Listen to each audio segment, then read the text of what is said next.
मैं बालाजी धाम का धन्यवाद करती हूँ, बाबा का धन्यवाद करती हूँ। मैं स्टार्टिंग से हर एक इंसान तक अपने विचार पहुँचाना चाहती हूँ। आप अपने नाम के पीछे संजना सातरोड लगाते हैं, जी। सरनेम क्यों नहीं लगाते? मैं बचपन से ही समाज हित के कार्यों से जनहित के कार्यों में रही हूँ, क्योंकि मेरा मकसद ही जीवन का जनसेवा है। संजना सातरोड के लोगों ने कहा एक खूबी है, किसी के ऊपर कटाक्ष नहीं करते। जी।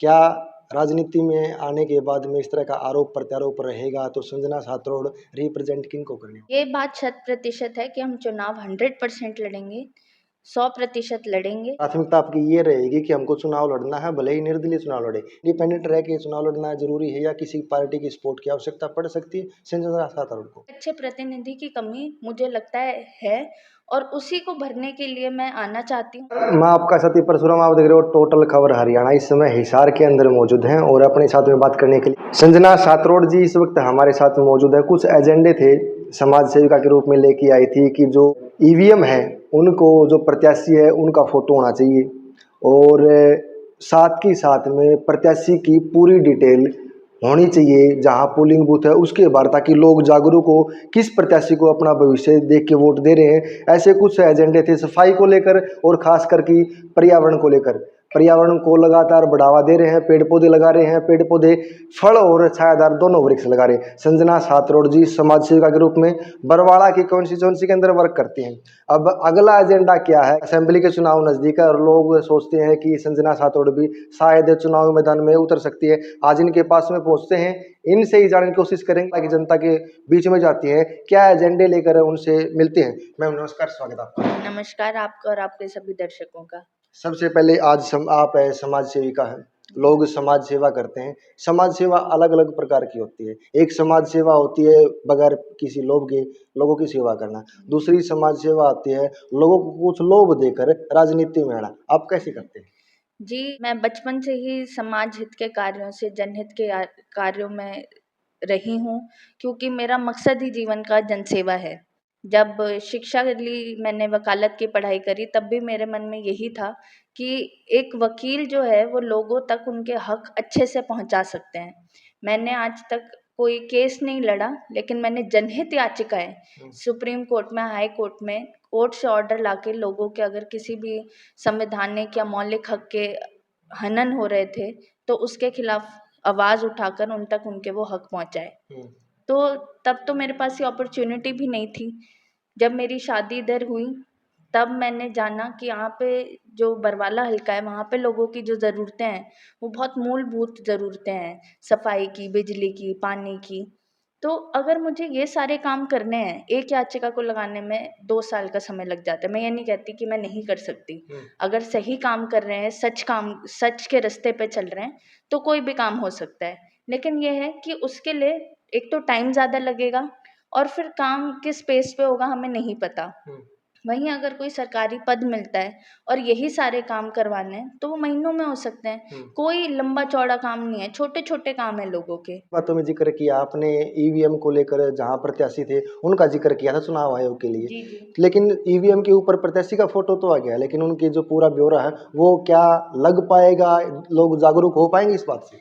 जब मैं पहली बार वोट देने गई थी तब मैंने देखा था एक ही नाम के कई प्रत्याशी थे। जी।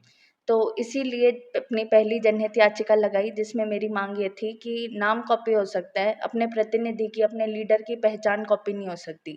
इसलिए ईवीएम पे नाम सिंबल के साथ साथ प्रत्याशी की फोटो भी होनी चाहिए। वो दिल्ली में सबसे पहले लागू हुई थी, फिर देश भर में उसको अडेप्ट किया।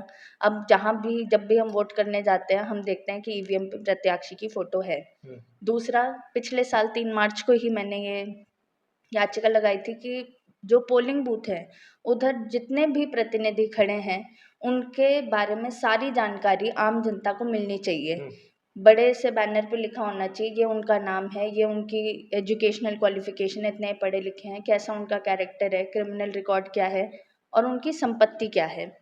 तो सुप्रीम कोर्ट ने मेरी याचिका सुनने के बाद ये अपने खुद के शब्दों में कहा था कि ये होना बहुत ज़रूरी है हमारे लोकतंत्र को ज़िंदा रखने के लिए। इलेक्शन कमीशन एक इंडिपेंडेंट बॉडी है। सुप्रीम कोर्ट ने उनको डायरेक्शंस दी कि आप ये चीज़ लागू करिए, पर पता नहीं क्या कारणवश रहा कि उन्होंने अभी तक लागू नहीं करी है, नहीं तो डायरेक्शंस जा चुकी हैं। जैसे कि मैं आपको पहले बता रही थी, याचिका लगाने से काम बनता है, लेकिन उस किस पेस पे होगा वो नहीं पता।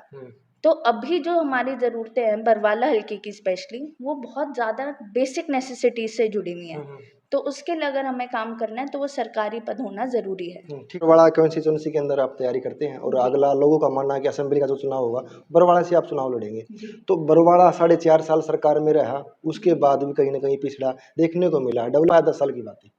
बिल्कुल, मैं इस बात से एग्री करती हूँ कि अगर इतने-इतने लोग आ रहे हैं, दिल्ली भी हमारे भारत देश का एक शहर है, बरवाला भी हमारे भारत देश का ही एक हिस्सा है, तो वहाँ पे तो मेट्रो भी चल रही है, वहाँ पे इतनी डेवलपमेंट भी हो रही है, इतनी अपॉर्च्युनिटीज़ भी हैं, फिर यहाँ पे क्यों नहीं हो रहा? तो कहीं न कहीं अच्छे प्रतिनिधि की कमी मुझे लगता है और उसी को भरने के लिए मैं आना चाहती हूँ। मेरा अपना कोई लालच नहीं है। हाँ, ये लालच ज़रूर है कि मैं सारे वो काम करना चाहती हूँ कि मुझे बड़ों का आशीर्वाद मिले, छोटों से प्रेम प्यार मिले।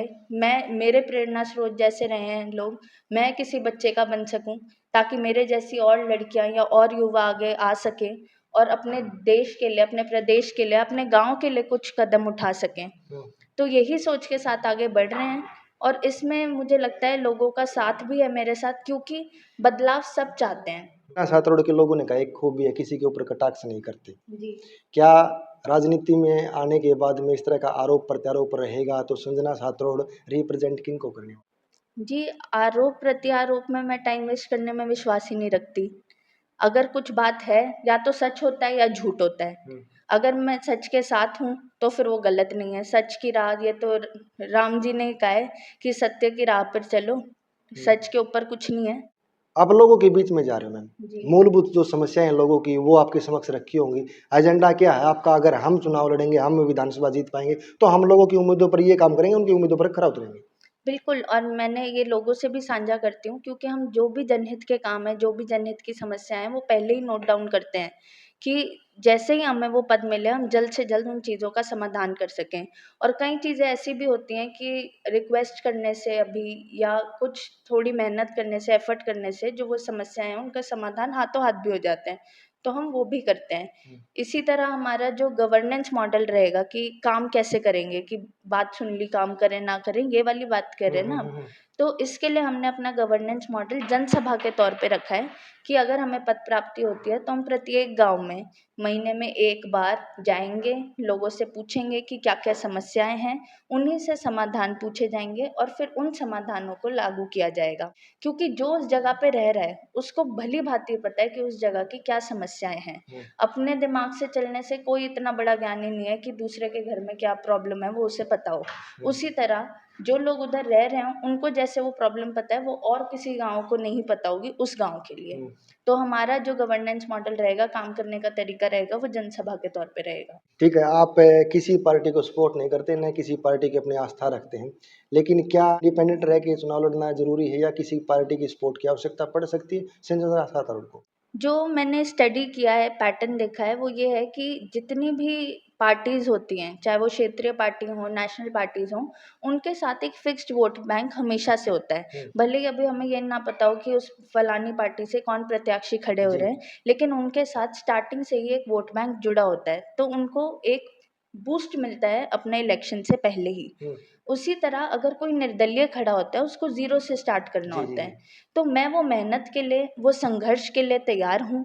मैं स्टार्टिंग से हर एक इंसान तक अपने विचार पहुँचाना चाहती हूँ। विचार पहुँचाना चाहती हूँ, उनको वो काम बताना चाहती हूँ जो मैंने पहले अपनी शिक्षा के दम पर करे हैं, जो अभी मैं अपने बल से कर सकती हूँ और आगे की मेरी रणनीति क्या है।